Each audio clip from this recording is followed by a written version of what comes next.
It's time for America Outdoors Radio. The fast-paced hour of outdoors radio ahead is not only awesome, but unlike those other shows, you can actually sleep in for this one. Better still, we've got a special Pacific Northwest edition for you, sponsored by Northwest Sportsman Magazine, Rugged Point Lodge on Vancouver Island, and Northwest Fishing Guides out of our hometown here in Everett. You won't find this version of America Outdoors Radio anywhere else. It's the Pacific Northwest edition of America Outdoors Radio. Brought to you by Fox Sports 1380 KRKO. Oh, we've got a great Pacific Northwest edition for you this week of America Outdoors Radio. We're going to be talking about the Seattle Boat Show with George Harris. He's the president of the Northwest Marine Trade Association. And specifically, we're going to tell you about the Marine Trade Career Fair taking place January 30th at CenturyLink Field. It's free admission to not only the career fair, but also the boat show, and they are hiring 400 people for jobs. That's right, 400 jobs are available. If you are interested in getting into the marine trade, this is where you need to be. But first, let's talk about what's hot and what's not in the Pacific Northwest. Razor clamming is hot. It's going on right now in Southwest Washington. You can harvest razor clams today. There's an evening dig, 7:01 p.m. at Copalis. Tomorrow, Sunday, the 29th, you can go ahead and harvest about 7:37 is low tide at both Copalis and Mock Rocks. The 30th, 8:13 p.m. is low tide. Again, Copalis and Mock Rocks are open. And Tuesday, the 31st, 8:50 p.m. is low tide. Once again, Copalis and Mock Rocks are the places to dig. Under state law, diggers at open beaches can take 15 razor clams per day, and you're required to keep the first 15 you dig. You can't put them back. By the way, if you haven't eaten razor clams before, trust me, they are tasty. As for what's not hot, there is a lot of that, to include saltwater fishing. Checking NorthwestFisheryReports.com, anglers reported slow fishing in Marine Area 10 for blackmouth, which is closed now. Area 13 in the South Sound for cutthroat, for surf perch at Ocean Shores, and in the waters around Tacoma and Vashon Island for herring and baitfish. All slow fishing. Heading to the rivers, it hasn't been much better. Sticking with the recent posts at Northwest Fishery Reports, 2 anglers had a decent day on the Quinault, fishing with a guide, each catching double-digit steelhead. On the Chehalis, 4 anglers and 2 drift boats had 6 takedowns fishing eggs under bobbers, but only managed 1 fish between them. And on the Skykomish, 2 anglers braved the elements last week in freezing guides, but didn't connect with anything in a day of fishing. Well, if the fishing isn't good and hunting season is ending, there's always shows to attend. We already told you about the Seattle Boat Show going on now through the 4th of February, but don't forget the Washington Sportsman Show. It's the biggest one in the state. It's taking place this weekend at the fairgrounds in Puyallup, and we will be there right next to our presenting sponsor, Northwest Sportsman Magazine. Make it a point to drop by both booths. You can sign up for a subscription for Northwest Sportsman Magazine, which covers fishing and hunting in our region like no other publication. I'm guessing they'll be throwing in a free gift as well if you sign up. Meanwhile, at the America Outdoors Radio booth, you can sign up for the free Mac Attack newsletter from Max Lure Company. And when you do, you are entered for a chance to win a $100 gift certificate from Max Lure Company and a Striker backcountry camp stove from Camp Chef that operates on both propane and isobutane fuel. Very ingenious. It's impressive, and it can all be yours at the end of this weekend. So there you go. That's what's hot and what's not this week in the Pacific Northwest. And with that, let's head to this week's national edition of America Outdoors Radio. 2017 is here, and that means it's time to go to the biggest and the best sportsman shows in the Northwest. Brought to you by O'Laughlin Trade Shows. Things kick off with the Washington Sportsman Show from January 25th through the 29th at the State Fairgrounds in Puyallup. Following that is one of the biggest shows in the country, the Pacific Northwest Sportsman Show, taking place at the Expo Center in Portland from February 8th through the 12th. And don't forget the Central Oregon Sportsman Show, March 2nd through the 5th at the Deschutes County Fairgrounds in Redmond. Check out seminar schedules, special attractions, and discounts at otshows.com. That's otshows.com for the biggest and best sportsman shows in the Northwest. Pheasants Forever is working hard every day to ensure there's more wildlife habitat for the future. To join us, go to pheasantsforever.org.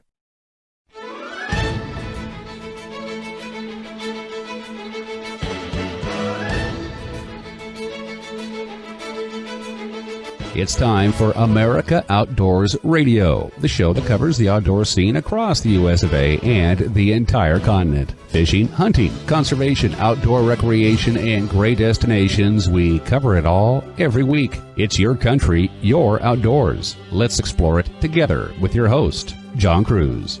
I attended SHOT Show in Las Vegas last week and had the privilege of attending a conservation roundtable that had the leaders of organizations like the Theodore Roosevelt Conservation Partnership, Pheasants Forever, the Backcountry Hunters and Anglers, and other groups as well in attendance, along with prominent members of the outdoors media, to include the editors of Outdoor Life, Field and Stream, Sports Afield, Bugle, and the Backcountry Journal. How I got an invite into the room, I don't know, but I'll tell you what, it was a very informative hour. What came out of the meeting was the hope that President Trump was going to be a conservationist in the same mold as President Theodore Roosevelt, and his picks to head the Department of Interior and the Department of Agriculture were both seen as very positive choices in that regard. First-term Congressman Ryan Zinke from Montana has been picked to head the Department of the Interior, which heads agencies like the National Park Service, the Bureau of Land Management, and the U.S. Fish and Wildlife Service. Zinke is a hunter, and much to the chagrin of his fellow Republicans in the House, he voted against a measure that would have transferred Forest Service and BLM lands to the states, which would result in many of these lands being sold to private interests, with sportsmen and women losing access to them. Meanwhile, former Georgia Governor Sonny Perdue was tapped to lead the Department of Agriculture, which includes the U.S. Forest Service. The National Wild Turkey Foundation said this about the nomination: being an avid outdoorsman, Perdue understands the issues facing hunters, conservationists, and others seeking to conserve our natural resources for future generations. George Thornton, CEO of the Conservation Group, goes on to say, Governor Perdue is a longtime friend to the National Wild Turkey Federation and is personally supportive of our Save the Habitat, Save the Hunt initiative. I am confident he will prove to be an outstanding Secretary of Agriculture. So there you are. As we cross the starting line for our next administration, you might say things are looking up for outdoors enthusiasts. This week on the show, we'll take you to the floor of SHOT Show in Las Vegas for the first of a three-part series about why you should visit and maybe even move to Wyoming if you love fishing, hunting, and the outdoors. From there, we'll head to the Pacific Northwest and talk to Washington Department of Fish and Wildlife Commissioner Larry Carpenter about a serious disagreement the states of Washington and Oregon are having about how to manage recreational fisheries and commercial gill netting on the lower Columbia River that borders both states, and what it means to anglers and to the salmon and steelhead fitting their way through there. After that, we'll talk to George Harris with the Northwest Marine Trade Association about the biggest boat show on the West Coast. It's the Seattle Boat Show, and it's going on right now and continuing through the 4th of February. Right after we talk to George, we'll chat with Clint Carey. He's with Hughes Craft, which makes an excellent line of sturdy aluminum boats in the northwestern U.S., and he'll be unveiling what's new for this model year and also tell you about the brand new tricked out boat they are giving away to one lucky person participating in the Northwest Salmon Derby Series this year. We've got outdoors news covering winners in fishing and sled dog racing from Alaska, Tennessee, Florida, and Montana, and then we'll head back to the floor of SHOT Show and tell you about how you can become a certified gunsmith through the American Gunsmithing Institute based out of Napa, California. It promises to be a fun show, and now let's head to the crowded and noisy Sands Expo Center for a SHOT Show interview. Next up on America Outdoors Radio, we're broadcasting from the floor of SHOT Show, and we have the opportunity to talk to the director of Wyoming Game and Fish, Scott Talbot, who's going to tell you a little about some of the reasons you want to come to Wyoming for hunting and fishing. This is going to be a two-part series, and we're going to start off with hunting. Wyoming's very well known. It's one of the best big game hunting states in America. Why is that? John, you know, we have a lot of animals. Deer, mule deer, white-tailed deer, antelope are very visible, and, those animals are found in varying densities. But, until just recently, we had more antelope than we had people in the state of Wyoming. So the big game animals are abundant, and on the eastern portion of the state, you're looking at more private land and some what I would consider modest trespass fees. And so eastern Wyoming is primarily a non-resident hunt. Residents hunt more on the western portion of the state where there is more public land and more public access to go along with that. But basically, Wyoming is a state that's 50-50 public access or private land. And I would really encourage your listeners to contact a landowner. Most landowners are very amenable to hunters. You know, we have most of our population. We have the highest percentage of people that hunt of anywhere in the country right now. And so, anyway, hunting is great. Come on out. You know, we're experiencing some winter weather right now, which may impact some deer and antelope populations if they don't moderate. But the last 3 years, we've had mild winters, and deer and antelope populations throughout the state have increased significantly. Elk hunting, these are the good old days of elk hunting in Wyoming right now. There isn't an area in Wyoming from the east to west, north to south, where you can't kill a trophy bull, whether that be on a limited quota license or a general license. Elk hunting is superb. And for those who may not want to hire an outfitter, may want to do some of that on their own, we have a lot of antlerless opportunity at a reduced price. And for those guys on a budget that want to come out and hunt, access to hunt cow elk in Wyoming right now, I'm going to say is just short of phenomenal.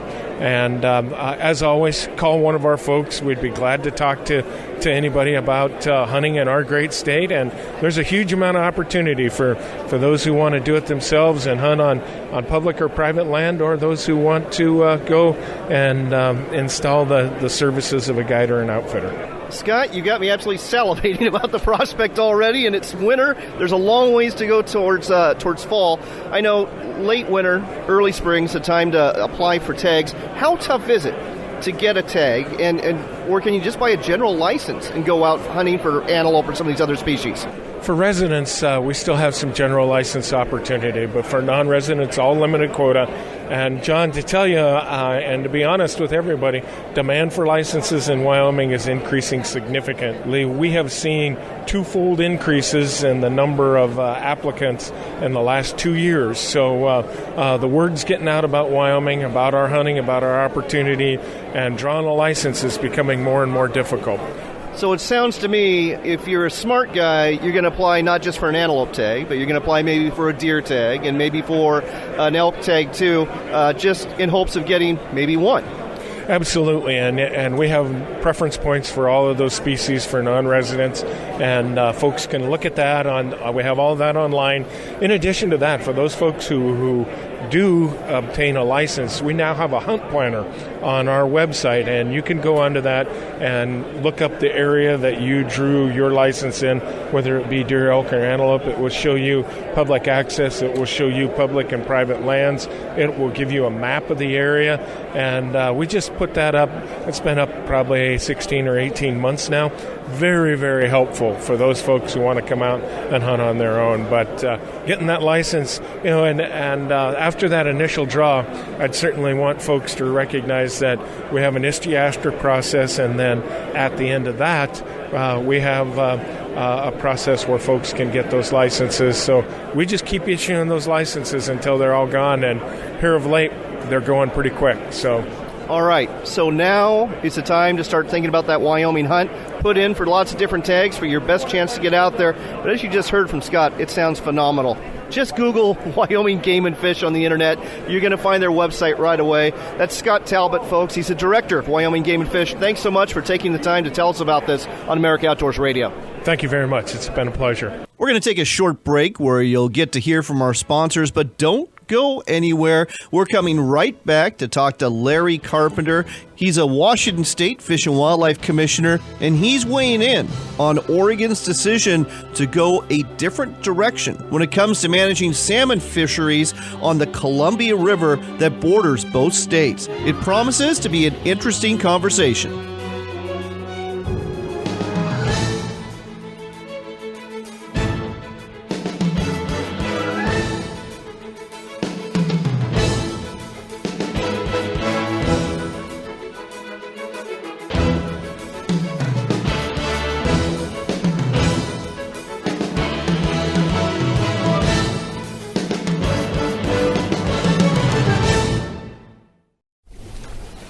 Tillamook Bay is considered the greatest fishing experience on the west coast for fall Chinook salmon and winter steelhead, and Dungeness crab is plentiful.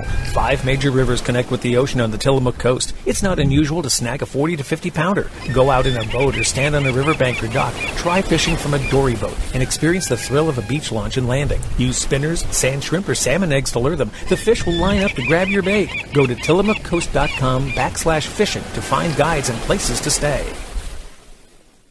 Low-limit saltwater salmon fishing got you down? Don't be sad. Head to the mighty Columbia River and get into the great steelhead and salmon fishing going on this year. Mike Salazar with Salt to Summit Guide Service is the man to go fish with. He's got over 25 years experience and knows how to catch a limit of fish. In fact, he's so confident in your success, he'll guarantee a fish. Book your Columbia River trip now at salttosummit.com. That's salt, then the number 2, then summit.com. Limit out with Kingfisher welded sport fishing boats, the fastest growing brand of heavy gauge welded aluminum boats in the Pacific Northwest. There are 4 new exciting models for 2017. The popular Falcon model is deeper and wider, and walleye anglers will love the 18-foot Warrior. If you want to step up your game in the saltwater, check out the new 22-foot Escape Hardtop and the 23-foot Coastal Express. Fish the good times with Kingfisher welded sport fishing boats. We understand because we fish too. Everyone knows Kodiak Island is one of the best places in Alaska to go fishing. You can pay a lot of money to go with a guide or stay at a lodge, or you can do it yourself. There are over 100 miles of roadway on Kodiak Island leading to streams and lakes full of trout, salmon, and char. How to get there? With Budget of Kodiak. Located at the airport, we offer daily and weekly car rentals, as well as discounts for military and AARP members. Contact Budget of Kodiak and explore. Backcountry hunters and anglers, the men and women working hard to keep public lands in public hands. Check us out at backcountryhunters.org. Are you an outfitter, sporting goods retailer, boat dealer, or someone else in the outdoors industry? If you are, you know targeted advertising works best, and what would work better than advertising with America Outdoors Radio? Our hour-long show is heard throughout Seattle, Everett, and the East Side every Saturday morning, and your message will be heard there too. Better still, our rates are way more affordable than you think. Want to find out more? Contact me, John Cruz, through my website at AmericaOutdoorsRadio.com. That's America Outdoors Radio, bringing you more business. Looking for the safest, most stable riding boat on the market? Welcome to Stabicraft. Born in New Zealand, Stabicraft has a built-in reputation for making the most seaworthy boats on the market. Heavy gauge aluminum chambered boats with models ranging from 14 to 29 feet in a variety of configurations to suit all your needs. Check out the all-new 2750 center cab, a walk-around design for the Northwest market and packed with industry-leading features to suit all types of fishing, allowing you to adventure with confidence. Book a test ride today at stabicraft.com. Have you always wanted to go on an African safari but think it's cost prohibitive? Skip Clemens with Adventure Hunts explains. Decided when I came back off my first safari, it was such a fantastic experience that I decided to target first-timers and provide information to the sportsmen out there that they can go on an African safari for 8 to 10 days and take 8 to 10 animals for less than they could go on a guided caribou or guided elk hunt. Find out more at AdventureHunts.com. That's AdventureHunts.com. Did you check out this month's edition of Northwest Sportsman Magazine? If you didn't, you're missing out, because it's the best publication out there that covers the fishing and hunting scene, not only in Washington State, but in the entire Northwest. Northwest Sportsman Magazine has got great writers and great content you need to have to be successful. Northwest Sportsman Magazine is the publication for you. Find out more at nwsportsmanmag.com or pick up a copy at a newsstand near you.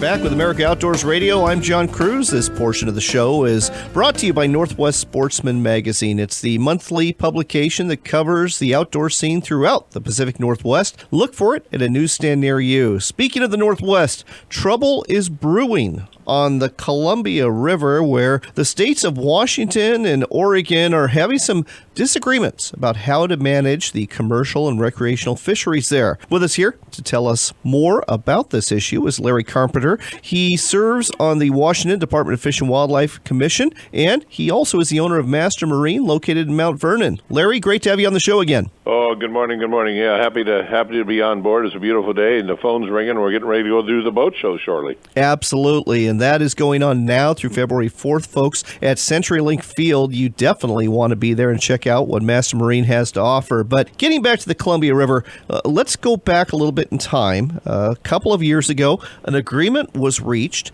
with both the states of Oregon and Washington that was going to limit gill net fishing outside of the main stem of the lower Columbia and kind of put it in some of the bays and estuaries. And the goal of that was to limit the amount of wild salmon and steelhead that were being caught in these gill nets. However, now that it's time to implement that, Washington and Oregon are taking two very different directions. I guess we'll start off with Washington. Has Washington honored the agreement? Have they gone forward? I understand they have. We have. We had a meeting a week, 10 days ago, and we basically went ahead with full implementation. We made a couple minor changes to help support a limited amount of main stem gill net fishing to help the economic commitment we made to them, and we moved in a very, very conservation-based approach. I mean, very, very conservation-based, and no one can argue against that. And then Oregon basically reneged or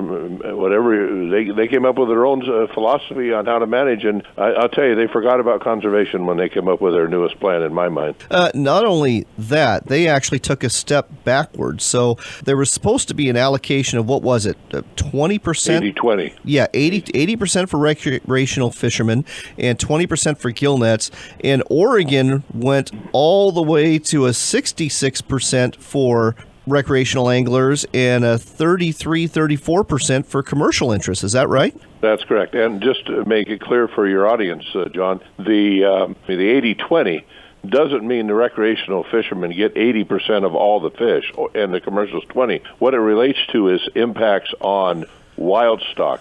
The recreationals are given 80% of the wild stock, and then, it's managed in a fashion that we're protecting wild fish, able to release wild fish. But when you release a wild fish, it counts as an impact. Sure. So that's the rationale there. And I have yet to figure out. I listened and watched the streaming of last Friday's Oregon Fish and Wildlife Commission, and I'm still yet to figure out how they ended up where they are. So, question for you here. Oregon and Washington have come up with two very different decisions on how to manage the Columbia River. In the past, it's been co-managed, and the regulations have applied equally for anglers and commercial fishermen. But now with this decision being made by the Oregon Fish Commission, how is this going to impact anglers trying to fish below Bonneville Dam to Astoria? Or do we even know yet? There's some real uncertainty about how it's going to be managed. I know during the Oregon meeting, the Oregon State Police were asked how they were going to force the boundaries or the difference in the fishing agreements between the individual states. I don't have a clue what's going to happen. We haven't had an issue like this in over 100 years, and I'm told it's going to fall back on what's called the Columbia River Compact, which is basically generated by Article 9 of the U.S. Constitution through a legislative mandate. And if we do that, I think there's a lot of unknowns. So I know that there'll be some legal minds reviewing where we are very shortly. And I don't have the answers yet, but I know what we have now is not particularly manageable by anyone's opinion. No, and folks, for all of you listening out there, whether or not you're from the Pacific Northwest, just to let you know, in the past, you could buy an Oregon license or you could buy a Washington license, and you could fish anywhere on that river, whether it's on the Oregon side or the Washington side, because it was a co-managed river with the same regulations applying. But now, we're in uncharted territory, literally, and we'll have to see how this all pans out.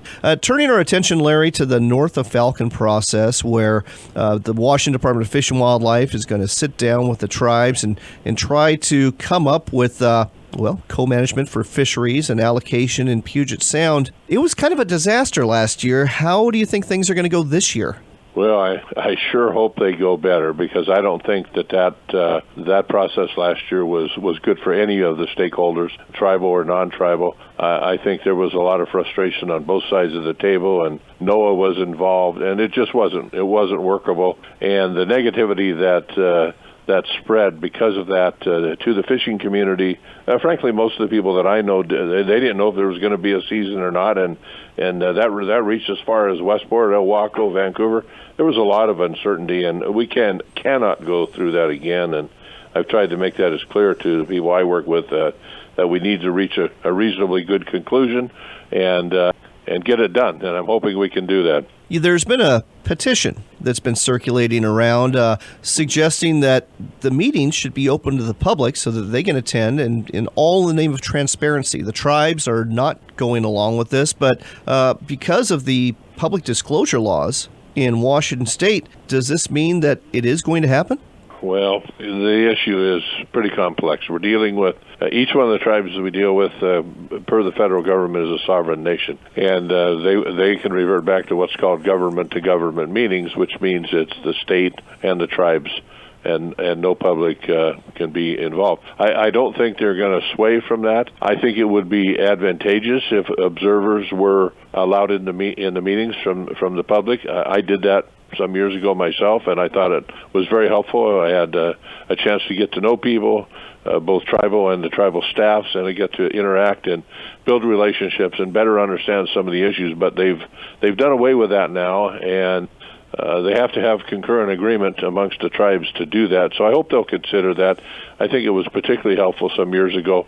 As far as having the meetings open to the general public, I don't see a pathway forward in that, because I don't think the tribes are going to agree to that. All right. Last but not least, we're running up on the clock here, but we got about a minute for you to tell us what Master Marine's going to have at the Seattle Boat Show.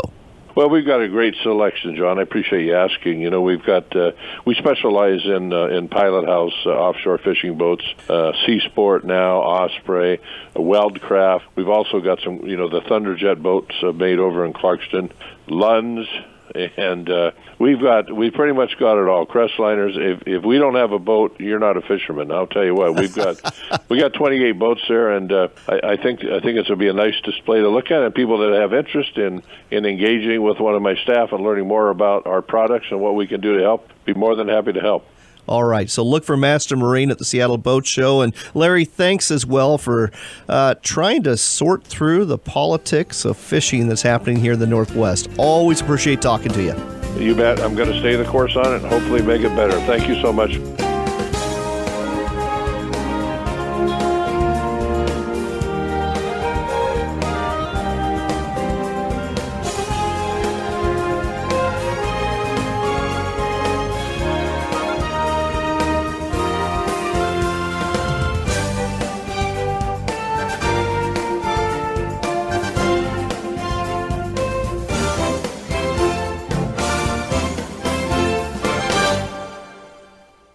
Limit out with Kingfisher welded sport fishing boats, the fastest growing brand of heavy gauge welded aluminum boats in the Pacific Northwest. There are 4 new exciting models for 2017. The popular Falcon model is deeper and wider, and walleye anglers will love the 18-foot Warrior. If you want to step up your game in the saltwater, check out the new 22-foot Escape Hardtop and the 23-foot Coastal Express. Fish the good times with Kingfisher welded sport fishing boats. We understand because we fish too.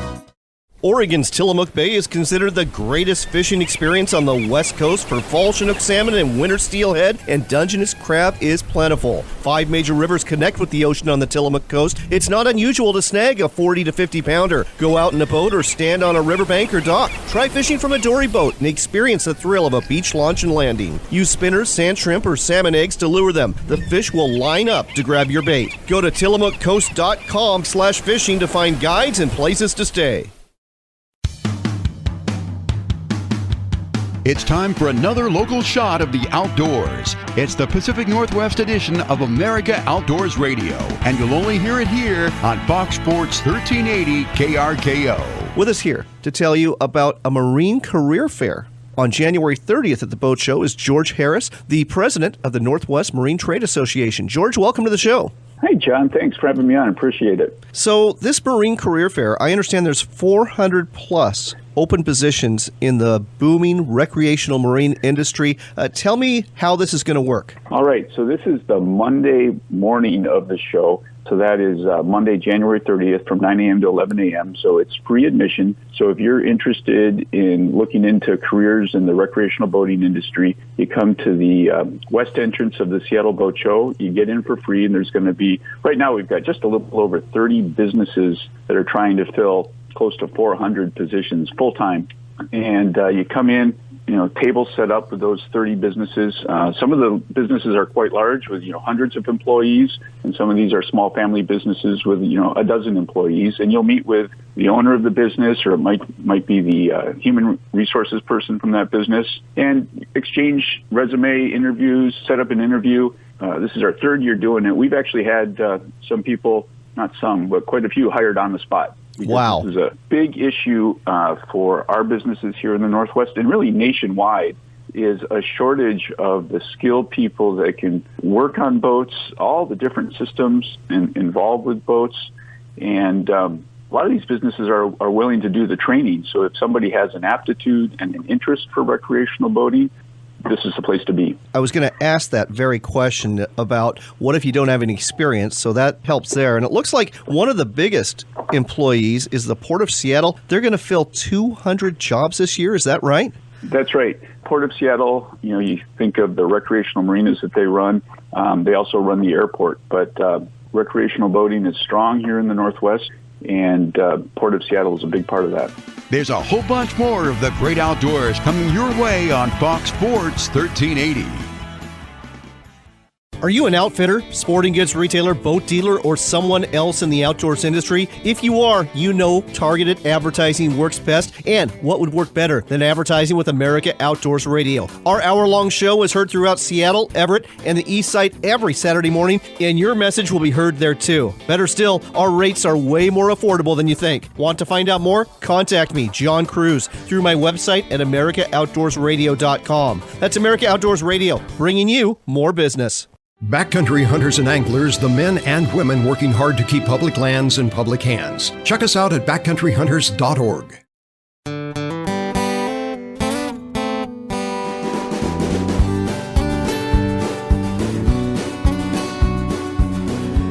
Welcome back to America Outdoors Radio. I'm John Cruz. This portion of the show is brought to you by Northwest Sportsman Magazine. It is the monthly publication that covers the hunting and fishing and outdoor scene throughout the Pacific Northwest. Look for it at a newsstand near you. It is boat show season, and the biggest one happening on the West Coast is the Seattle Boat Show. With us here to tell us about some of the new boats they're going to be debuting this year at the Seattle Boat Show is George Harris, the president of the Northwest Marine Trade Association. George, great to have you back on the show. Hey, John. Great to be here. Thank you. So let's talk about what's new in the boat zoo, so to speak. And we'll start off with an Alaska-based company out of Homer Solis Boats. I understand they're going to be there for the first time, and they've got some new boats, too.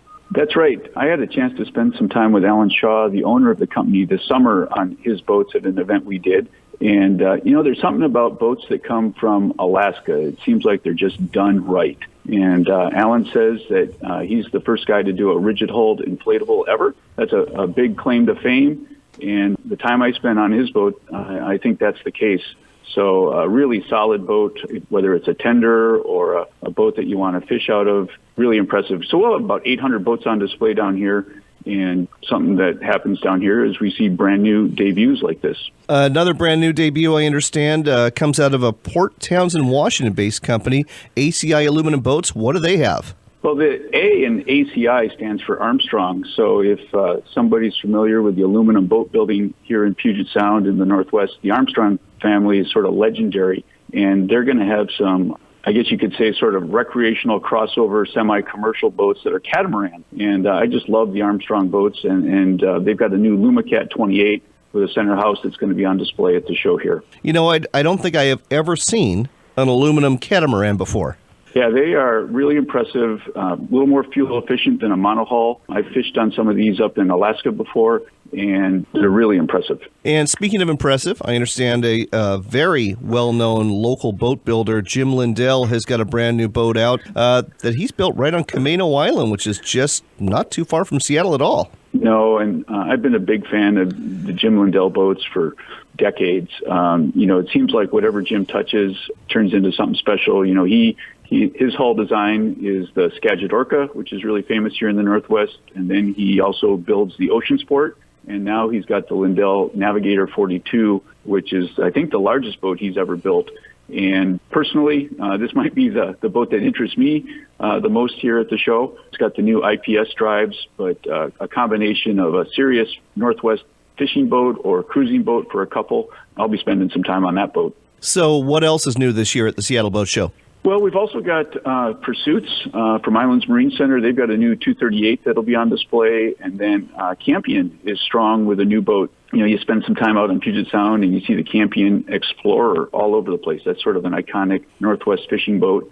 And they've updated that with the 632, and that'll be on display here at the show. And it's not just Northwest boats that are on display. I understand Stabicraft, they're out of New Zealand, is going to be there as well. Yeah, that's right. So the Stabicraft, they've been coming to the show for probably the last decade, and their boats have been very well received here in the Northwest. It's a very, very different design. It's an aluminum boat with airtight chambers.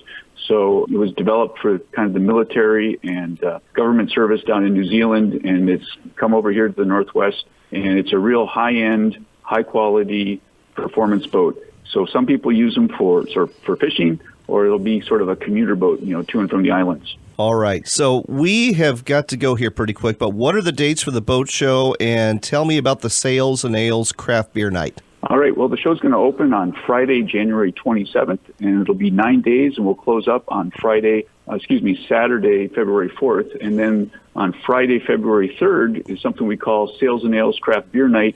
So we'll have 10 microbrews from the Northwest set up, and for $15, you can come in, buy your tasting glass. You get 6 tasting tokens. You can cruise around from 5 p.m. to 9 p.m. when we close and taste 10 different microbrews. We like to say props and hops or sails and nails, whatever floats your boat to keep the cliches going.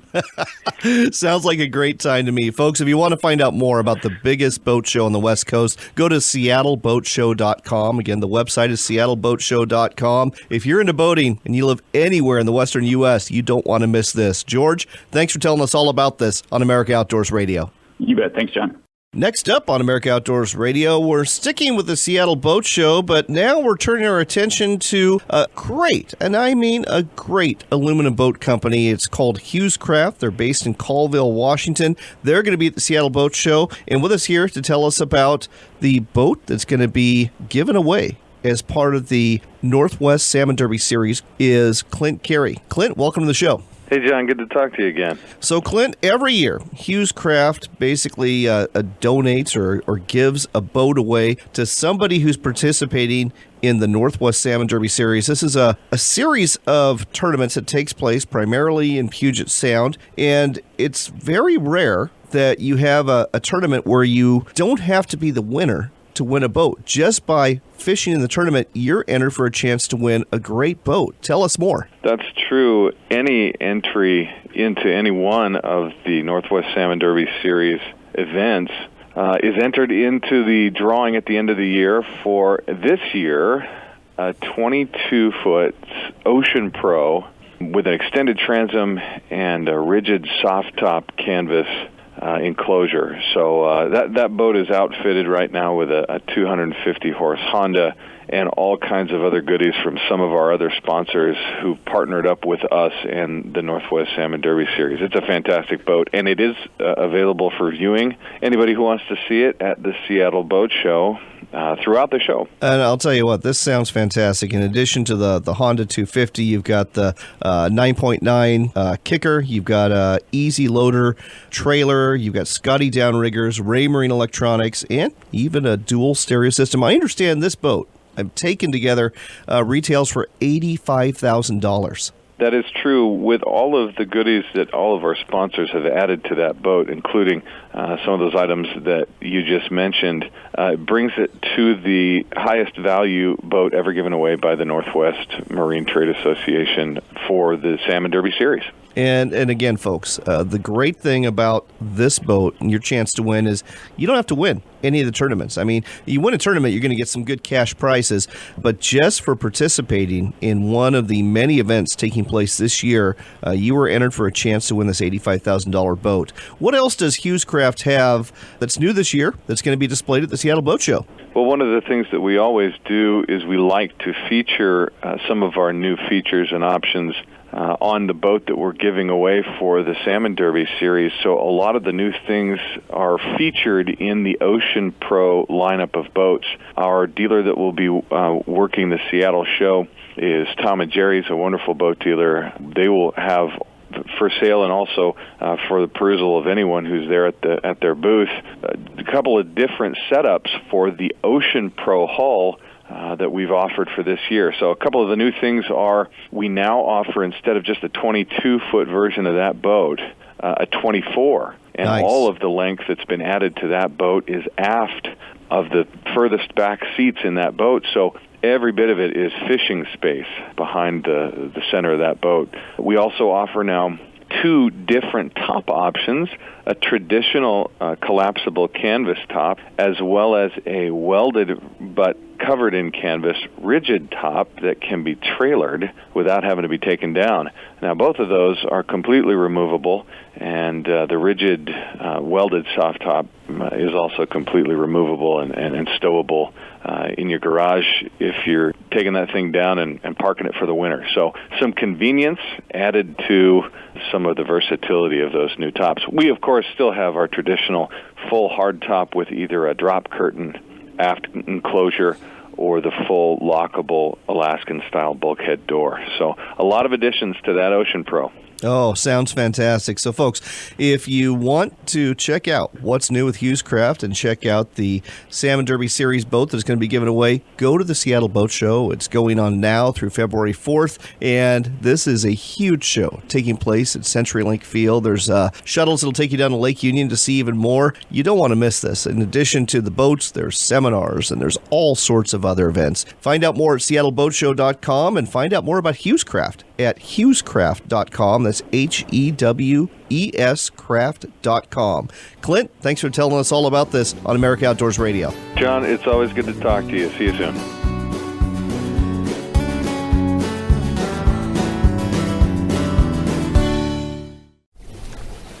Tillamook Bay is considered the greatest fishing experience on the west coast for fall Chinook salmon and winter steelhead, and Dungeness crab is plentiful. 5 major rivers connect with the ocean on the Tillamook coast. It's not unusual to snag a 40 to 50 pounder. Go out in a boat or stand on a riverbank or dock. Try fishing from a dory boat and experience the thrill of a beach launch and landing. Use spinners, sand shrimp, or salmon eggs to lure them. The fish will line up to grab your bait. Go to tillamookcoast.com/fishing to find guides and places to stay.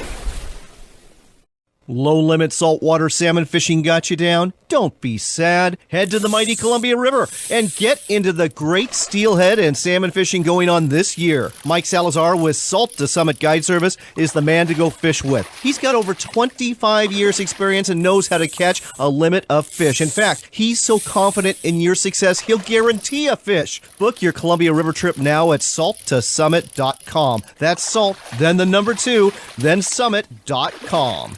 Everyone knows Kodiak Island is one of the best places in Alaska to go fishing. You can pay a lot of money to go with a guide or stay at a lodge, or you can do it yourself. There are over 100 miles of roadway on Kodiak Island leading to streams and lakes full of trout, salmon, and char. How to get there? With Budget of Kodiak. Located at the airport, we offer daily and weekly car rentals, as well as discounts for military and AARP members. Contact Budget of Kodiak and explore. Looking for the safest, most stable riding boat on the market? Welcome to Stabicraft. Born in New Zealand, Stabicraft has a built-in reputation for making the most seaworthy boats on the market. Heavy gauge aluminum chambered boats with models ranging from 14 to 29 feet in a variety of configurations to suit all your needs. Check out the all-new 2750 center cab, a walk-around design for the Northwest market and packed with industry-leading features to suit all types of fishing, allowing you to adventure with confidence. Book a test ride today at stabicraft.com. Limit out with Kingfisher welded sport fishing boats, the fastest growing brand of heavy gauge welded aluminum boats in the Pacific Northwest. There are 4 new exciting models for 2017. The popular Falcon model is deeper and wider, and walleye anglers will love the 18-foot Warrior. If you want to step up your game in the saltwater, check out the new 22-foot Escape Hardtop and the 23-foot Coastal Express. Fish the good times with Kingfisher welded sport fishing boats. We understand because we fish too. Oregon's Tillamook Bay is considered the greatest fishing experience on the West Coast for fall Chinook salmon and winter steelhead, and Dungeness crab is plentiful. 5 major rivers connect with the ocean on the Tillamook coast. It's not unusual to snag a 40 to 50 pounder. Go out in a boat or stand on a riverbank or dock. Try fishing from a dory boat and experience the thrill of a beach launch and landing. Use spinners, sand shrimp, or salmon eggs to lure them. The fish will line up to grab your bait. Go to tillamookcoast.com/fishing to find guides and places to stay.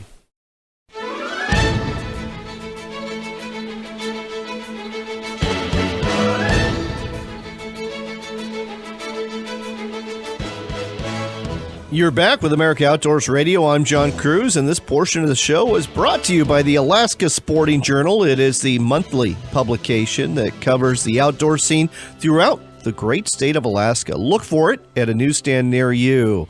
We've got some news about winners, you might say, this week, and we'll start off by telling you about a new state record that's being verified by the Tennessee Wildlife Resources Agency regarding a huge perch that was caught there. The fish in question measured 15.5 inches long. It weighed 2 pounds, 3 ounces. It was caught by Trent McCoy in Lake Dartmoor, just north of Crossville on Monday, January 16th. The previous record, a 2 pound, 2 ounce yellow perch, has stood since 2010, but it looks like this one is going to just edge it out. Turning our attention to several competitions taking place around the United States the past couple of weeks, Jesse Wiggins, a 27-year-old angler hailing from Alabama, just won his second career bass tournament. His first win was last year on one of his Alabama home waters, Smith Lake. This year, he again won the Southern Open, but this time it was on Florida's Harris chain of lakes. Wiggins' 3-day mark of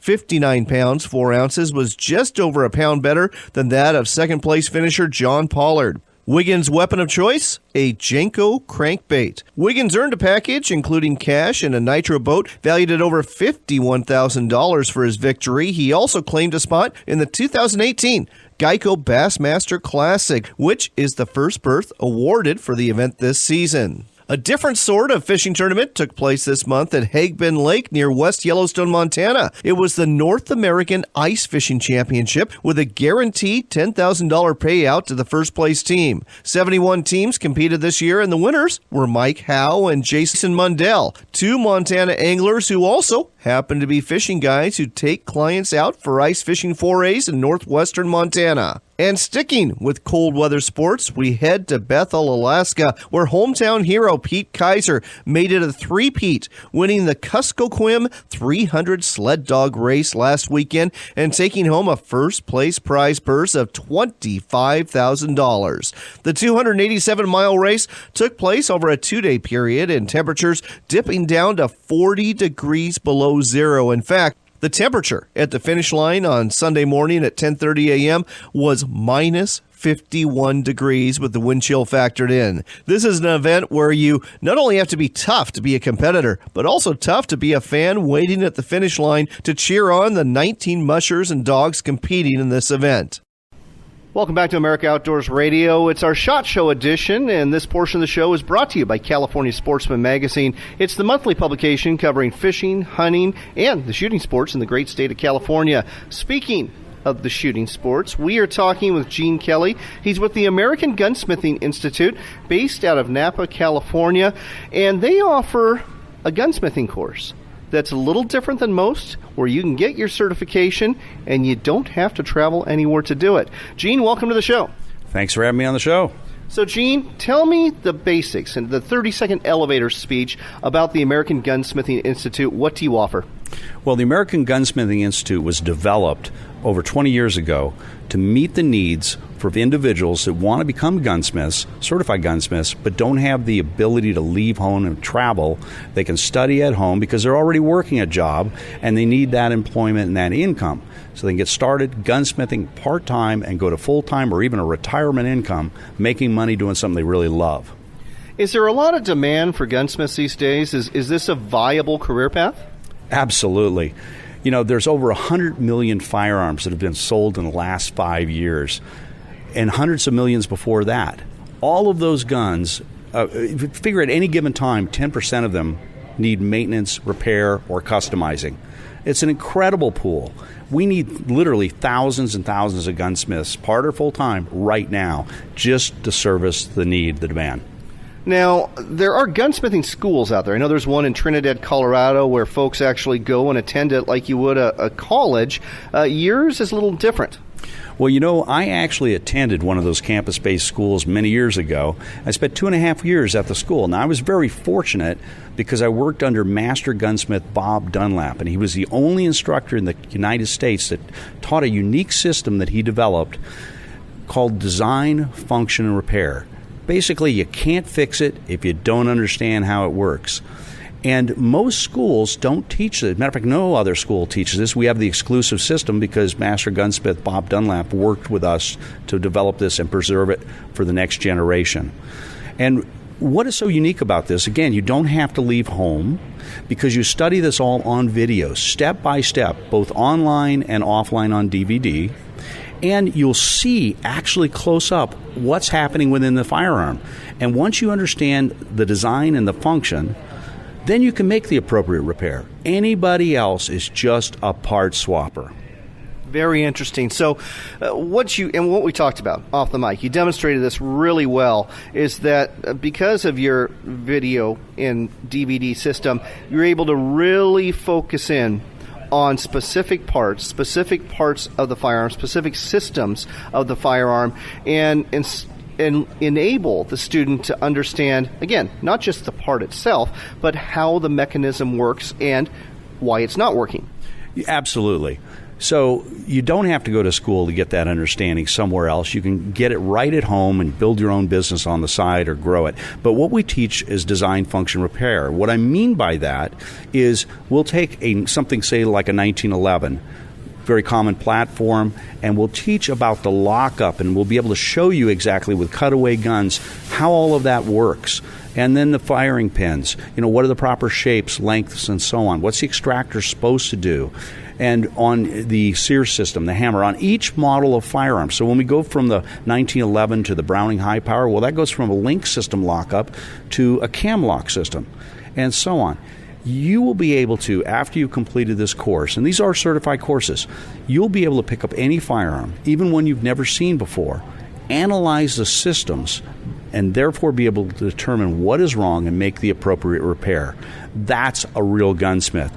And quite honestly, most of the other schools are teaching the same way they did 50 or 100 years ago. It's number of hours, butt and seat, okay? Thinking that somehow sticking around a lot's going to get you there. And they do machining, they do woodworking. Well, we teach that too, on top of the design, function, repair, how to fully customize, and so on. All of that's available now in a modern sense, delivered right to the student at home, and they can study it as often as they need to. You only retain a small amount of what you learn in a classroom. Plus, in a classroom, if you're lucky, you get a few minutes of instruction, and then they're teaching the slowest person in class. You can't see something from the front row that we can show you really close up, and it's just disjointed.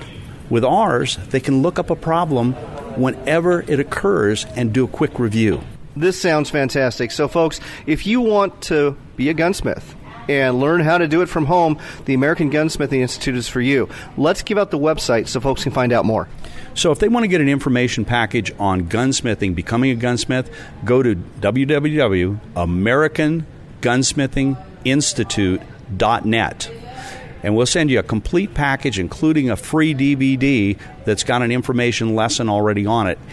Or if they're just interested in one firearm, say I have a 1911 or a Glock or an AR, and I want to learn a lot about that gun, we have armor's courses that are very in-depth, run about 2 hours in length, and only about $40 and that can be found at AmericanGunsmith.com. All right, so 2 websites.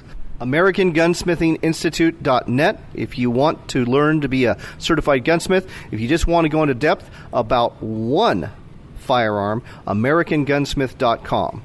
Again, AmericanGunsmithingInstitute.net if you want to learn to be a gunsmith and a certified one to boot from your very own home. Gene, thanks for telling us all about this on America Outdoors Radio. Thank you very much, Sean. We hope you enjoyed this week's broadcast. If you find yourself in the Northwest this weekend, drop on by the Washington Sportsman Show at the Fairgrounds in Puyallup. We've got a booth there, and we'd love to see you. We'll be located right next to our sponsor in the Northwest Sportsman Magazine booth. If you're on the web, drop by our website, AmericaOutdoorsRadio.com. You can listen to a podcast of a recent show and find out what's coming up in the week ahead. We've got a Facebook page, too. You'll find it at America Outdoors Radio. And you can also tune into our show online through WRVO Radio. The website for that, RenoViolaOutdoors.com. It's an internet station dedicated to outdoors programming throughout North America.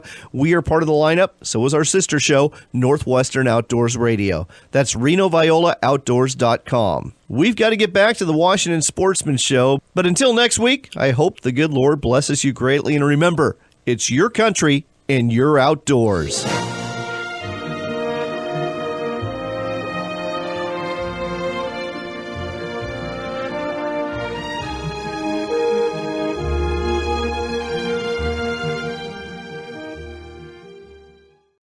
Backcountry Hunters and Anglers, a nationwide group working to keep public lands in public hands. We've helped ban the use of drones for hunting. We help repair wildlife corridors in key riparian areas. We speak up against illegal ATV use. Please join this dynamic conservation group. Check us out at backcountryhunters.org.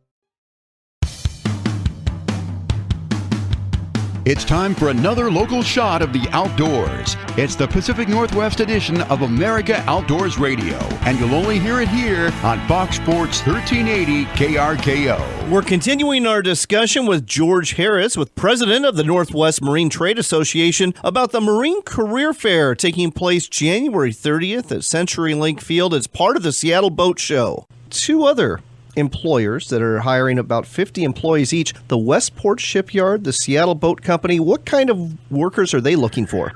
Well, Westport Shipyard, one of the things that I like to say about our association of member businesses is we promote boating in the businesses, everything from stand-up paddle boards to super yachts. And I think kind of an unknown fact about Washington State is we build more super yachts than any other state in the country, and Westport Shipyards is one of those builders. So the super yacht market's a global market, so they're building and delivering boats all over the world. They're one of the best-known large yacht builders in the world, and they're doing very, very well right now, and they need everything from welders to system installers to salespeople.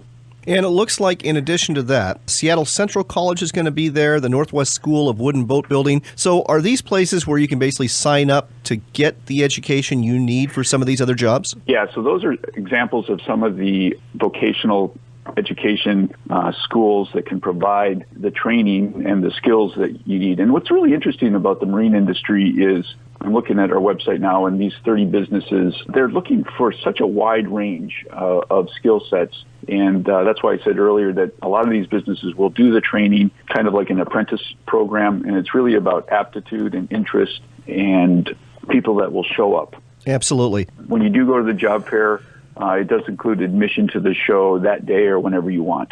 So you come to the career fair, you walk in, we take your name and your email address, and then we give you a ticket for the show. January 30th is the day, folks, 9 a.m. to 11 a.m. at CenturyLink Field. It is the Marine Career Fair. 400-plus jobs are going to be filled. And if you have an interest in working in the marine industry, this is the place you need to be.